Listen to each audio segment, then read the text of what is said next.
Hello，大家好，我係元朗分行利嘉閣 Cindy。講到元朗嘅上車屋苑，大家一定會諗起上月，唔單止尺價平，屋苑規模仲要大。今日就帶大家嚟睇下。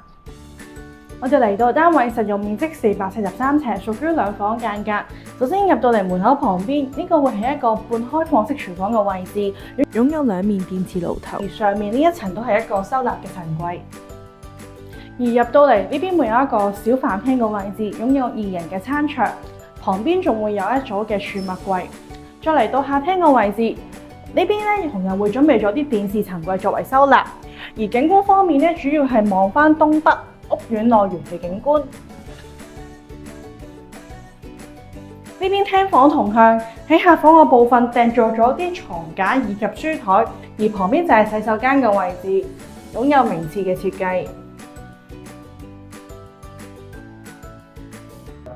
主人房同樣有訂做咗雙人床以及衣櫃，景觀亦都係望翻去屋苑內園。如果大家有興趣了解以上屋苑更多資訊，歡迎揾我利嘉閣 Cindy，我哋下條片再見，拜拜。